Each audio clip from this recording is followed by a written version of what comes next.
In a 45, 45, 90 triangle, each leg is the same length, and the hypotenuse is the square root of 2 times longer than the leg. In a 30, 60, 90 triangle, if the shortest side is x, the hypotenuse, the longest side, is 2 times x, and the middle side is the square root of 3 times longer than the shortest side.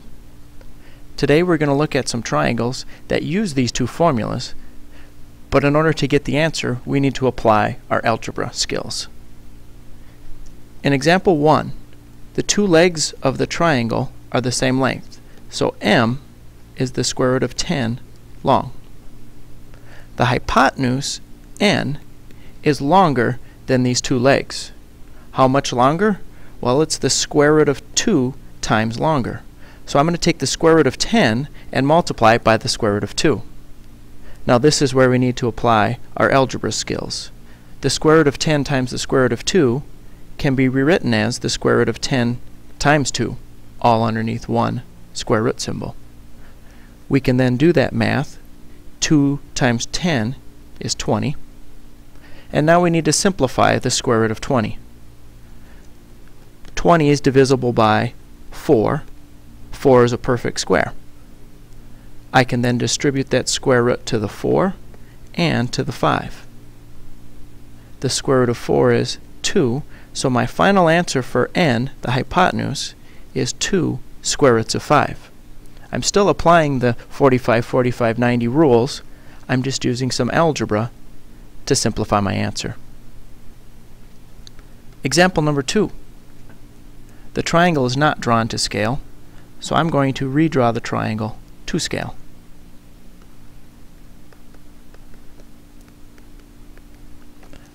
The hypotenuse in example number 2 is 4, and each leg is n and m long.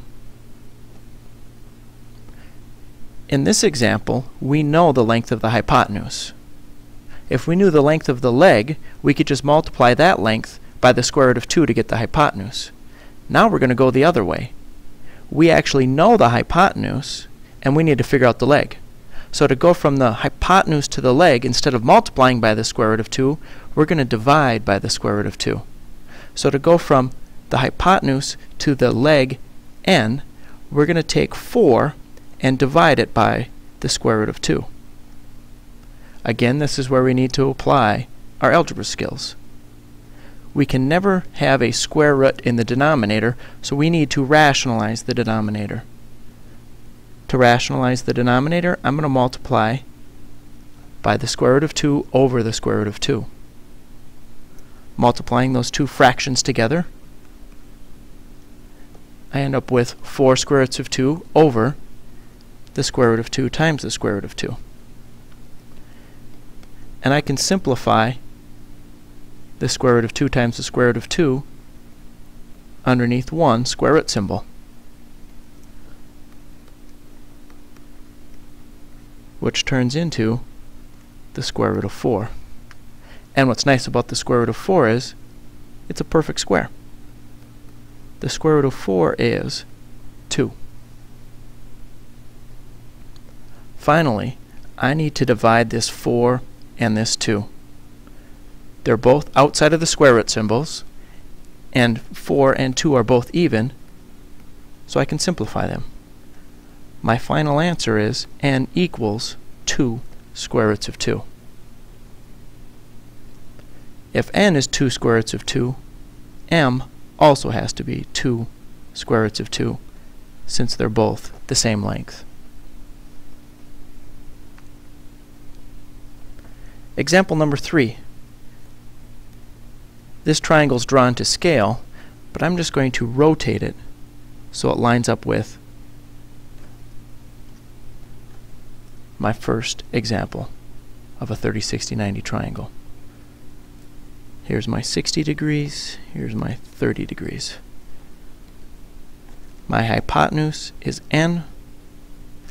My shortest side across from the 30-degree angle is the square root of 15 long, and my middle side across from the 60-degree angle is m. In this case, I know the shortest side. So to go from the shortest side to the longest side, I need to multiply by 2. So n is going to equal the square root of 15 times 2.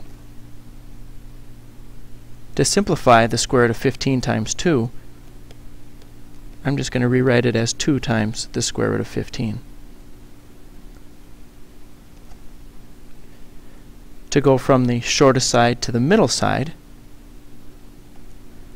I need to multiply by the square root of 3. M is going to equal the square root of 15 times the square root of 3. If you notice, I have 2 square roots being multiplied together. I can simplify the square root of 15 times the square root of 3. Different than 2 times the square root of 15, where 2 is just an integer and the square root of 15 is irrational. I can combine these two underneath one square root symbol. 15 times 3 is 45. And now I need to simplify the square root of 45. 45 is divisible by 9, and 9 is a perfect square. I can distribute that square root to the 9 and to the 5. And my final answer is 3 square roots of 5.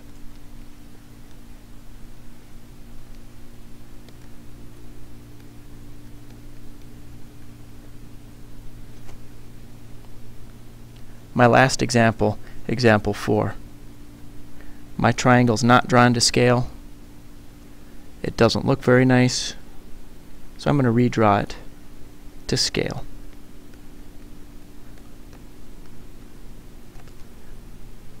My hypotenuse is the square root of 15. The shortest side is m, and the middle side is n. Now I know the hypotenuse. So if I look at my formula, I'm right here. If I knew the shortest side to get to the hypotenuse, I'd multiply by 2. To go the other way, to go from the longest side to the shortest side, I'm going to divide by 2. The square root of 15 divided by 2. Now 2 is just an integer. I don't need to rationalize my denominator. The square root of 15 can't be simplified, so this is as far as I can go. To figure out n, my middle side, I need to take my shortest side and multiply by the square root of 3. So n is going to equal the square root of 15 over 2 times the square root of 3. Now in order to multiply by the square root of 3, the square root of 15 over 2 is a fraction. I need to turn the square root of 3 into a fraction. Now I can multiply straight across. The square root of 15 times the square root of 3 over 2 times 1, which turns into the square root of 15 times 3 over 2.